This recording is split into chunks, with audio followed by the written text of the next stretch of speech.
आता ठाणे शहराच्या वेशीवर उभे आहोत। इथून वाहनही ठाणे शहरामध्ये प्रवेश करतात, परंतु या ठिकाणी फार मोठे मोठे खड्डे या ठिकाणी पडलेले आहेत। आणि सकाळी मी या ठिकाणाहून जात असताना एक दुचाकीस्वार अपघात होता होता या ठिकाणी वाचला। इथून थोड्याच अंतरावरती खड्डे भरण्याचं काम चालू होतं। त्या यंत्रणेला विचारलं की मी तिथून जो 1 फुटावरती खड्डा होता, म्हटलं हा खड्डा तुम्ही का नाही बुजवला?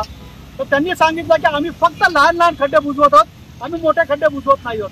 म्हटलं कुठल्या कुठल्या खड्डे तुम्हाला बुजवायचे? त्यांनी मला एक पॅच दाखवता की एवढाच पॅच पुरता खड्डा आम्ही बुजवतोय, ते कॉन्क्रीट पर्यंत। कॉन्क्रीट पुढे जे खड्डा बुजवणारी यंत्रणा आहे ती त्या ठिकाणी वेगळी आहे। मग म्हटलं या पुलावरती जे खड्डे पडले आरोबी वरती, रेल्वे ओव्हरब्रिज वरती, ते खड्डे कोण बुजवणार? त्यामुळे ते खड्डे आमच्याकडे नाही आहेत। काही दिवसापूर्वी आम्ही असं ऐकलं होतं की या यंत्रणांना आदेश दिले गेलेले होते की यंत्रणा कुठलीही असो खड्डे बुजवले गेले पाहिजेत, याचा त्रास हा नागरिकांना झाला नाही पाहिजे। परंतु इथे आल्यानंतर हे लोक वेगवेगळे पॅच दाखवतात। आमची जबाबदारी या पॅच पुरती आहे, आमचा दोष दायित्व कालावधी याच्या पुरता आहे, ही MMRDA ची हद्द आहे, ही सार्वजनिक बांधकामची हद्द आहे, या ठिकाणी महानगरपालिका काम करते। माझं म्हणणं इतकंच आहे की आता पावसाळ्याला सुरुवात झालेली आहे आणि पावसाळ्याच्या सुरुवातीला ही जर परिस्थिती असेल तर पावसाळ्यामध्ये काय हाल होतील।